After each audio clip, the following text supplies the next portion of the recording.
Alright, so today's lesson is going to be about the second fundamental theorem of calculus, but before we get to that, let's warm up here with a little bit of a review of yesterday. We want to find the average value of 2 secant squared over the interval from negative pi over 4 to pi over 4. And then what we want to find is the c guaranteed by the mean value theorem.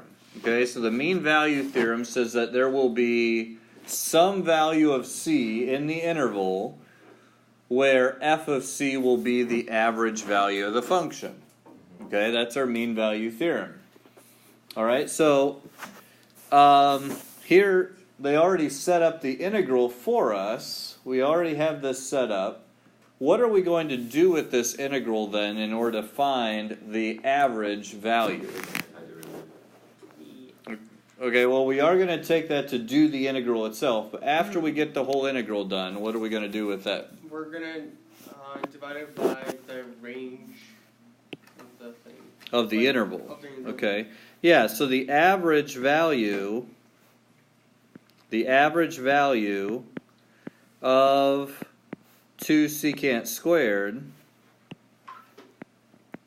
It was one of our homework questions. Is going to be, remember that was our f of c, okay?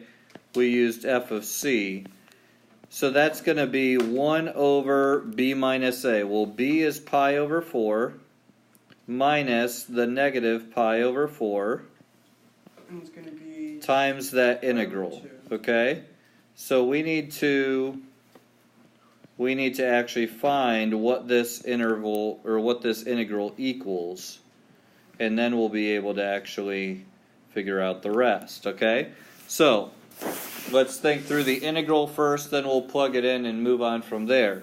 What is the antiderivative of secant squared?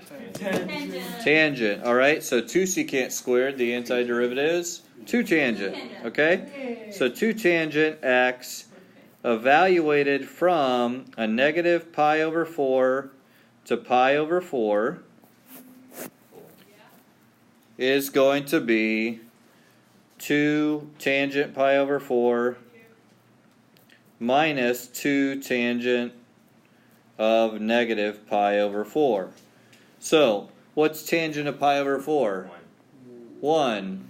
What's negative, or what's tangent of negative pi over 4? negative 1. Negative 1. So this is 2 times 1 minus 2 times negative 1, which ends up being 4. Okay? So now I know that this down here is, this was 2 pi over 4, 1 over 2 pi over 4. We know the whole integral is 4. Okay, so 1 over 2 pi over 4 is 2 over pi, if I flip and reduce, times the 4 is 8 over pi. Okay, right, put that away. Can I scroll it up just a little bit? Alright, so we have the value here of the average value of the function on that interval. So now what we want to find is the value of c that our mean value theorem guarantees. Okay, so I know that f of c is 8 over pi. So I know that 2 secant squared of c is going to equal 8 over pi. Alright, so I'm going to divide by 2. I get 4 over pi. I'm going to flip the whole thing so it's a cosine squared. C equals pi over 4. So I need to keep going here. Cosine C is plus or minus the square root of pi over 4. And here's where we've got to use our calculators.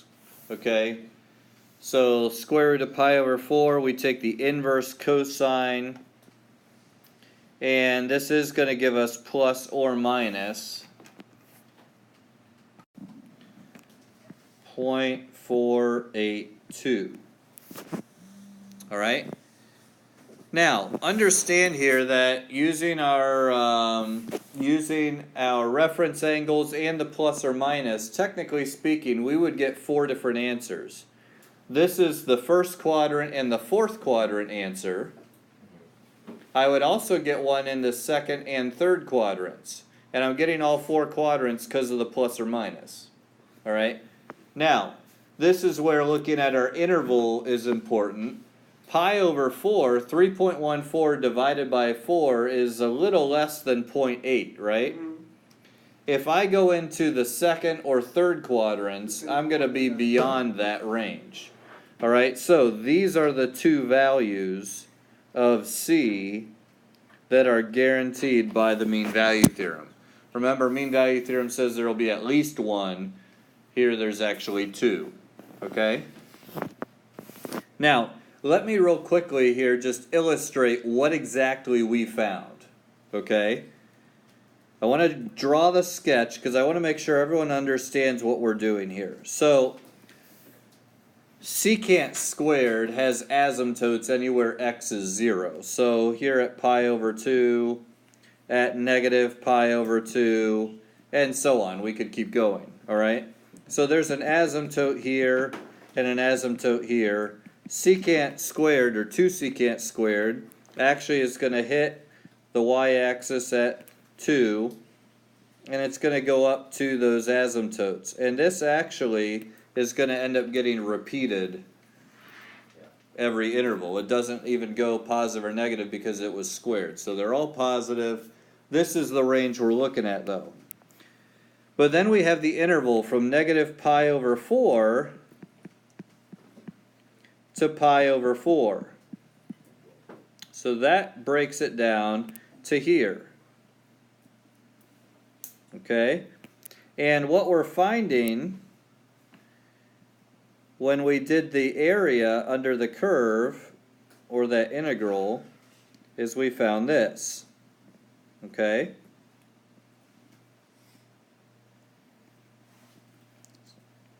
Let's get all of it here. Okay. So what are we actually finding when we find the mean value? Okay? And this is maybe something I didn't emphasize quite as much yesterday. But that mean value we found, the 8 over pi, the 8 over pi is some value right in here. And 8 divided by pi, 8 divided by 3.14 is going to be a little less than 3 but bigger than 2. Okay, so it's somewhere right in there. This is our 8 over pi. And what that is that's the height of the rectangle, where if I drew that rectangle and had the same width as my interval, the area of that rectangle would equal the area under the curve. In other words, think of this kind of like Play-Doh. If I took that area right up in here, okay, and I took this area right up in here, and I squished it all together, it would fit exactly in this little area right here. Okay? So in other words, we're reshaping it into a rectangle. How tall would that rectangle be? It would be f of c. Yeah. The c's that we found are the points on the function that are the x-coordinates of the points on the function. Let me get to something other than yellow so you can see it a little better. Okay? Do you want me to turn the lights off? So here's C. C was plus or minus 0.482. So this is negative 0.482. And this right here is positive 0.482. Oh. Those are the values that you would plug in to then get the height that we wanted for our rectangle. Okay? Does that make sense? Mm-hmm. All right, picturing it sometimes is helpful there. Okay? So, all right, so that's a little bit of a review from yesterday. and a little bit of further explanation from yesterday. So now we want to look at our second fundamental theorem of calculus. I will tell you this one is a little bit odd, okay? The second fundamental theorem of calculus is a little bit odd. The practical applications are a bit limited here, okay? But it is just something that you need to know how to work with, okay? Now, one thing it does do nicely is it sets you up for future study. If you go to multivariable calculus, then you will be doing integration kind of like this, but you'll actually be doing it rather than just what we do, okay? When we do definite integrals and we have constants for a and b, our answer is just a number, okay? So we integrate from 3 to 5, we get a number as our final answer. However, we don't always have to integrate between two constants. We can actually integrate between a constant and a variable. Okay? And that's where the second fundamental theorem of calculus comes That's into where we're headed, okay? So here, I can notice I'm starting with f of t dt that I'm integrating. But I'm integrating from a to x. And that integration is going to give me the antiderivative as a function of x. They're two separate functions. Okay? F of t and f of x. We're changing the variable is what ends up happening. Okay? So stay with me on the development here and it'll start to make more sense the further we go. Okay? So just to introduce this idea, here I have the integral from 0 to x of cosine of t dt. Alright? So in this case, f of t is the cosine x, or sorry, cosine t. What would the antiderivative of t be? Not negative. It would. The integral is positive sign. Okay. So sine of t. Yeah. Remember, it's just like the unit circle. The cosines are on the horizontal, and the sines are on the vertical. And if you rotate clockwise, you're doing differentiation. Okay? If you rotate counterclockwise, you're doing the integral. Okay? So that's an easy way to remember them. The positives and negatives are what we usually mess up. Okay? So here, this is sine of t, and I'll even throw in the plus c. It's going to be irrelevant in a sec, but okay? So now we have our antiderivative, and that means we're going to take the sine of t, and we are going to evaluate this from 0 to x. Okay? The plus c's are relevant because they'll just cancel out like we saw before. So now I have sine of x minus sine of 0. And what's sine of 0? No, 0. 0. So this just equals sine of x. Oh, it's in the back. Alright? So that means capital F of x Is equal to sine of x. is sine of x. So when x is 0, sine of 0 is 0. And then I have a half. And then I have root 2 over 2. And I have root 3 over 2. And I have 1. Okay? So those are the different values of the antiderivative. Notice I've changed variables though. From t's to x's. Okay? Let's go one step further.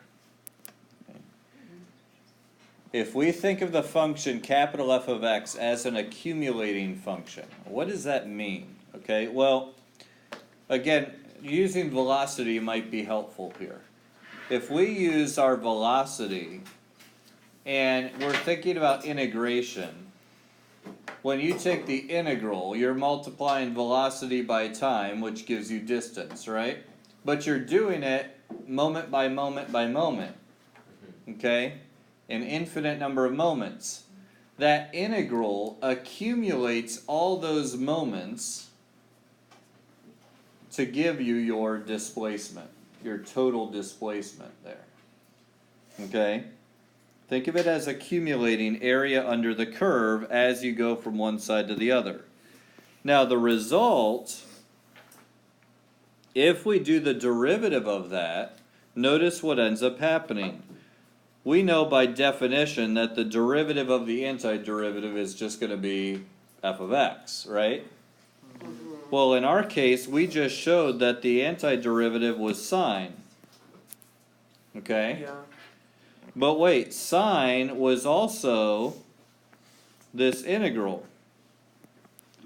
So if I take the derivative of that integral, what did that end up being? The derivative of that integral, the derivative of sine is cosine x. So notice the net result of what ends up happening when if I took this and I do the derivative of this integral, it ends up being the same function but with the different variable. It ends up being cosine x instead of the cosine of t. That's the part of this we're going to use more. Taking the derivative of the integral will simply change the variable. Okay? And that takes us to the second fundamental theorem of calculus. It says here, if f is continuous on an open interval I containing a, then for every x in the interval, the derivative of the integral from a to x of f of t dt equals f of x. Where f is our new function with the new variable. F is the function. It's the same function, but it has a different variable now. It's in terms of a different variable. Okay? Now, if we know that the antiderivative is the integral, that's what we showed up above, let's see how this works, okay? I want to find, let's say I want to find f prime, or capital F prime. Okay? So capital F prime of x is going to be the derivative of this integral from a to x of f of t dt. Okay? Well, that means I'm taking the derivative of capital F of t evaluated from a to x. Right? Yes. The integral, the antiderivative of f of t is capital F of t. That's just by definition. Alright, so now if I use the fundamental theorem of calculus, I'm taking the derivative of capital F of x minus capital F of a. Now you need to understand what these are, okay? Capital F of x is a function, right? It's a function in terms of x. What is capital F of a? Also a function. A In terms of constant a, would be a it's value. Constant. It would be a constant, because a is a constant. If I plug that into the function, I'll get a constant, okay? So that's important to understand here because excuse me, because the derivative of the antiderivative is, by definition, f of x. Okay? And when I took the derivative of A constant. a constant, It's gonna be I get 0. 0. Yeah. Okay? So, by taking the derivative of the integral, I simply change the function from being in terms of t to being in terms of x. Okay? So, if I'm given something like this, if f of x is the integral from -1 to x of square root of t squared plus 1 dt, what's capital F prime? It's just the square root of x squared plus 1. So that's it. That's it. That's all it means. Okay? Is there anything else to it, like? So something basically, we hidden? don't have to solve anything. We just have to replace the The letters. work behind it is just the part that takes time. The work behind it can take time, but once you see it, then You know, like. you know how to do it, okay? So do we have to like show all of that work? Do we have to show all that work? No, because we have the second fundamental theorem. That's just kind of a proof, or a mini proof, okay? Now, let's take a look here at, if I want, it doesn't matter if we use lowercase f to begin with or capital F to begin with, all right? If I want to find f prime, I'm doing the derivative of the integral from 4 to x of radical t dt. What's that going to give me? F prime of x equals square root of x. Yeah, it's just going to be square root of x, It's kind of hard to see. okay? I gotta move around. Okay? Now, part B here, use the fundamental theorem of calculus to rewrite f as a standard function. Okay? So, and then find the derivative and let's confirm. Alright, in this case we actually are able to take the antiderivative, so let's do that. F of x using the integral of t to the half is going to be t to the 3/2 times 2/3, right? Yep. Mm-hmm. And I'm going to evaluate that from 4 to x, okay? So when I do that, I get 2/3 x to the 3/2 minus 2/3 times 4 to the 3/2. That's the square root of 4 cubed, okay? Well, that's 2x to the 3/2 over 3 minus, square root of 4 is 2 cubed is 8 times 2 is 16, 16 over 3, okay? Now, based on that, if that's my function, Now take the derivative of it. take the derivative and I get 2/3 times 3/2 x to the 1/2 minus the derivative of a constant is 0. That's just X to the 1/2. x to the half radical x. We were wrong. So See how much faster the second fundamental theorem is? Yes. Okay. I love it. A so lot faster. for example, on the test we'll have to like prove it. Not necessarily, no, you're just gonna have to use it. That's just Okay. the formula. Okay. So, we could do the same thing here. What's the integral of secant times tangent? Secant. Secant, okay? So this is secant of t evaluated from Pi over 3 to x. pi over 3 to x. So that's secant x minus secant of pi over 3. What's cosine of pi over 3? Cosine of pi over 3 is either 3 or 2. No? 1/2. A half? So what's secant of pi over 3? 2. It's 2. So our function f of x equals secant x minus 2. minus 2. What's f prime then? What's the derivative of secant? Oh, secant x. Secant times x. Secant x tan x minus 0. So can we just like ignore Look at what that I had part? here. Secant t tan t. If I put the x in there, I get secant x tan x. Can we like just ignore that part, like secant pi over 3, because we know that it's gonna be 0? Well, yeah, and again, that's kind of the whole point of this theorem is so that we don't have to do all that work. Yeah. Okay? So, all right. Let's do one more here. Okay? We want capital F, and we want to evaluate it for x equals 2, 5, and 8. All right? So, Here, are we able to use the second fundamental theorem of calculus?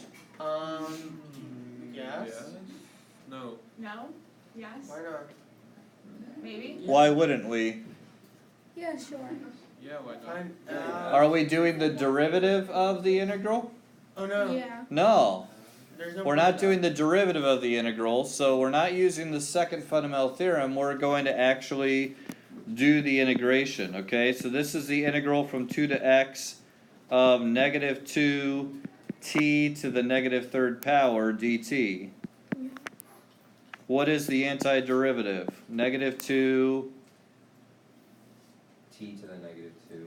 t to the negative 2 that. Over negative 2. over negative 2. Add 1 to the exponent, divide by the new exponent.